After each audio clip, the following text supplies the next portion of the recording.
په دې لړ کې زموږ ځوان او بااستعداده شاعر نسیم ستوري ته په درنښت باندې وکړم چې راشي او خپل شعر موږ ته واوروي. ښاغلی نسیم ستوری.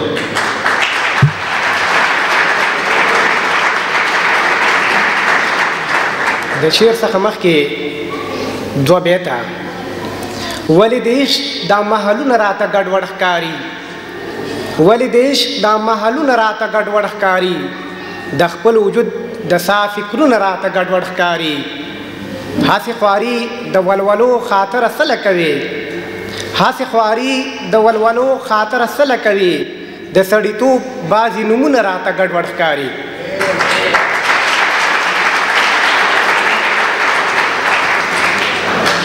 د شعر سرلیک دی مسافر.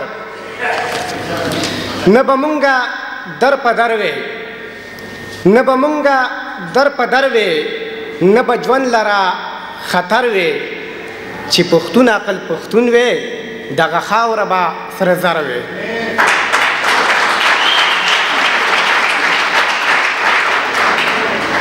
نه به وران زمونږ ګودر وې، نه به وران زمونږ ګودر وې، نه ټوټې به د زړه ور وې، چې د جنگ سره په جنگ وې، چې د جنگ سره په جنگ وې، د نفرت کډې په سر وې.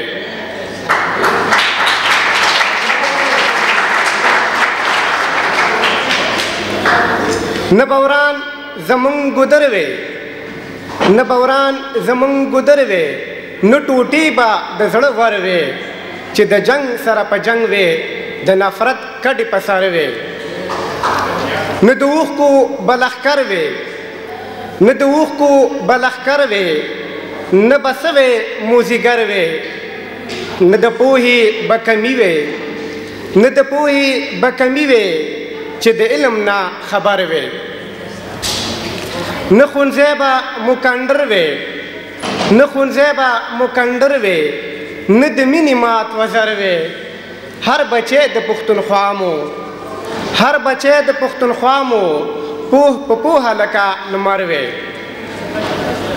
نه په وینو به خیبر وې، نه په وینو به خیبر وې، نه به ته زموږ نظر وې، چې بیلتون سره دشمني وې، دا خپل ذهن مو رهبر وې. نه به لر وې او نه بر وې، نه به لر وې او نه بر وې، نه زخمی به پیښور وې، د امو نه تر اټکه چې راغونډ په یو ټغر وې.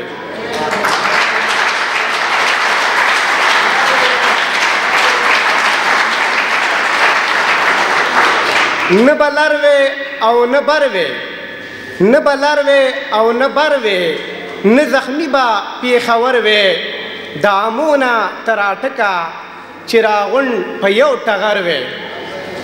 نه به لرې له تنر وې، نه به لرې له تنر وې، نه به داسې مسافر وې، نسیم ستوریا جوړ وطن وې، شپه ورځ به مو اختر وې.